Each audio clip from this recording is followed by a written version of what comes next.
Welcome to Strip Coverlet, where we squeeze the bigger picture out of literature. I'm Adrian Fort, and we are here for another poetry discussion. This is a poetry discussion that is coming to us from William Blake. But a couple things, real quick. This is National Poetry Month, so I will have a poetry discussion on the channel every day for 30 consecutive days. We have Sundays with Sylvia Plath, William Blake on Mondays, Edgar Allan Poe Tuesdays, EAP. Poetry. It's in the game. Shakespeare on Wednesdays, Willie Wednesdays, if you will, Dickinson Darkly on Thursdays, and Exploration of Emily Dickinson. Frost Fridays, we'll be reading through New Hampshire on Fridays with Frost, and Bukowski on Saturdays, Slumming Saturdays with Charles Bukowski. Now, yesterday, we had the 150th poetry discussion in the poetry discussion playlist here on the channel. I think it went well. I explored what is poetry. It is a video, I won't say I'm proud of it, but I will say that I think that it was useful in the groundwork for this channel. So if you are interested in a little bit of a discussion on just what is poetry, that might be worth checking out. And hey, guys, I'm 57 subscribers away from 1,000 on my personal channel. There is a link in the description below to my personal channel. Won't you be a sunflower and go click on that link? Go subscribe to that channel. It would mean the sun to me. Now, we are here with Sunflower by William Blake. Let's get through a reading and then we will get a discussion of the poem. Sunflower, weary of time, who countest the steps of the sun, seeking after that sweet golden clime, where the traveler's journey is done, where the youth pined away with desire, and the pale virgin shrouded in snow arise from their graves and aspire, where my sunflower wishes to go. So, what I want to talk about here is maybe a little bit different than I think, possibly different than what would be advised. I'll just say it that way. I don't know if this is necessarily on point for the step by step interpretation of the poem, but I think it is the actual sort of overarching, interesting thing, most interesting to me, thing to consider when talking about this poem. I'm going to read it one more time. Sunflower, weary of time, who countest the steps of the sun, seeking after that sweetest golden clime, where the traveler's journey is done, where the youth pined away with desire, and the pale virgin shrouded in snow arise from their graves and aspire, where my sunflower wishes to go. So I'm going to do a little bit of biographical interpretation here, but I'm only doing it in order to get at what I think is a deeper sort of conversation to be had here. I don't think it's necessarily all that important to the poem's deeper, one of the poem's deeper meanings, that William Blake was so religious, but William Blake was very religious. And here we have a poem that is definitely speaking to some lengths about expiration, right? About dying, weary of time, the traveler's journey is done. Um, and all the every so one of the things that we get from Derrida is that every time you mention, I think it's from Derrida, whenever you mention something, you are also implying its inverse. So if I say I'm alive, well, alive in contrast to what? Alive is the opposite of dead. So by invoking the idea of alive, you're mentioning dead as well. And here we have a poem that is very much celebrating sort of the heights and depths of life. So to celebrate the heights and depths of life, you are also invoking absence of life. Not straight away, but if you're talking about something alive, alive as opposed to what? Alive as opposed to dead. But we have something else in here that's working on a similar level. We have the sunflower.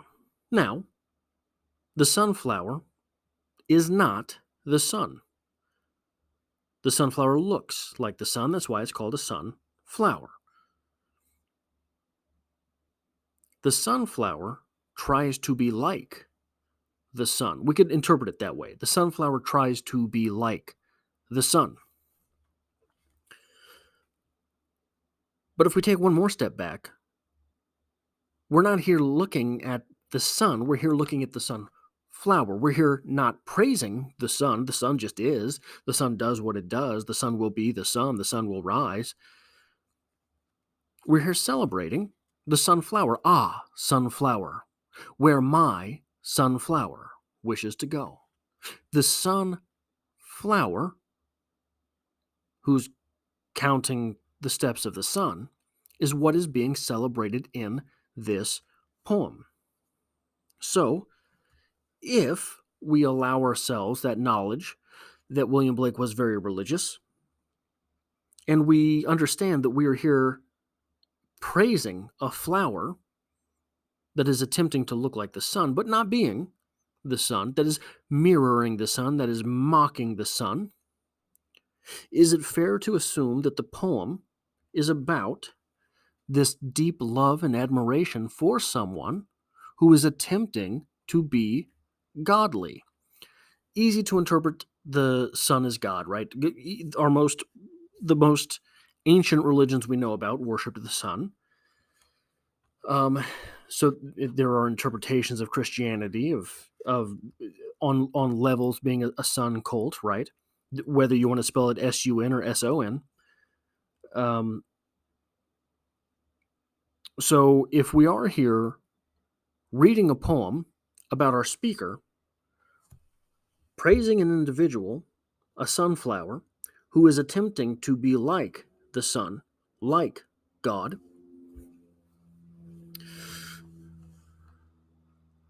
we understand that it is our speaker who is taking this value for the subject from the subject's adherence to something the subject values.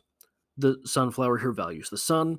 On a metaphorical level, whoever is attempting to be God is valuing God, or godly is valuing the God.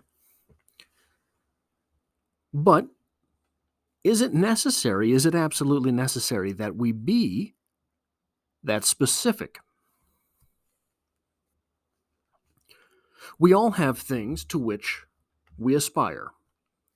Arise from their graves and aspire. We all have things to which we aspire. How attractive is it? Truly, honestly, purely attractive. How attractive is it when we notice in someone else that they are doing the thing they love or talking about it? This is something that is almost always so if you dating advice sites, dating advice gurus, that always explain passion. They always explain, do what you're passionate about. Be seen in your element. Things like that. I think it's a bit of a misunderstanding. I think that the passion comes from within regardless, but from the individual. That's what I'm saying. I think that there are individuals who are passionless, and I think that that is something which is dire in the human condition. So just for an example, I dated a woman once who was Cuban, and whenever she talked about Hemingway or Cuba, she was so passionate. Those were difficult conversations to get through. Difficult conversations to see out to the end, if you catch my drift. How often are people, so people who are quote unquote doing what they love. Athletes, artists, musicians, often seen as sex symbols. Now, it would probably be described as perverse by William Blake for me to compare a pious young woman to Mick Jagger, right? But Mick Jagger, willing to bet, Mick Jagger, longtime sex symbol, if Mick Jagger worked at the local Five and Dime, I very highly doubt quite as many women would be attracted to him. And that's not a sexist thing. I think it's true for women on things as well.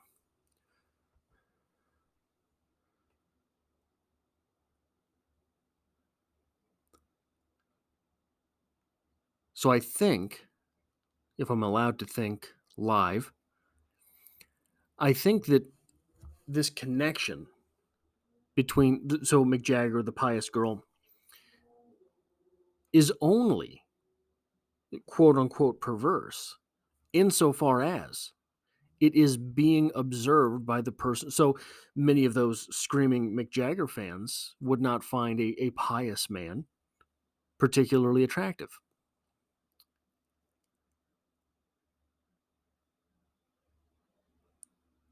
And I think that it's almost one of these things that you have to be in which you have to be enveloped in order to truly appreciate. And so this is the beauty of literature, right? The beauty of literature is that William Blake left us this poem about the sunflower attempting to be the sun, but the speaker is observing the sunflower. So we have the individual attempting to be something, who is passionate about something, attempting to be an ideal, and the observer, seeing in that subject the thing which is valued. Now, so obviously there is the invocation of virgin, but other than that, there's no real, I don't think. And when you want to read into a word like virgin, you can read into a word like virgin a thousand ways. But I don't think there's any real necessitation of romance, of a romantic love in this poem. I think that even if you get into the exploration of what virgin means, you can be talking about experience. You can be which is one of the things that um, Blake wrote about often: experience versus innocence. So when you start talking about all of the things in this poem, weary of time, counting steps, golden climb, travel done, youth, virgin, graves. All of these things are very time based. Um, Time based often points to the fleeting nature of beauty. Um, the fleeting nature of beauty is not mentioned here. As long as the sunflower is alive, it is a sunflower. And I think that is another thing that is a little bit different with this poem is that um, who's the woman that's saying, "Will you still love me when I'm no longer young and beautiful?" Can't remember her name right now, but we often see things like that. The love expressed in this poem does not feel like a love that expresses any consideration of beauty. It is a love and admiration that is based on the expression of passion. I would say on the sort of on the 10,000 foot view, a love that is based on the expression of passion, and those are the types of things, really, that grow stronger with age as you have experience. that passion is able to more fully divulge itself in the individual. So that is all I have for this poetry discussion. Again, I will be back tomorrow with some Edgar Allan Poe, some EAP. So if you enjoy that sort of thing, if you like poetry, it really does help me out if you hit the like button on this video. If you are here by chance but not designed, consider hitting the subscribe button in order to stick around for more. And if you want YouTube to let you know when these videos go live, hitting the bell notification will put me, my lovely little mug, in your notifications box. That's all I have for this, and I hope to have you back tomorrow for another poetry discussion.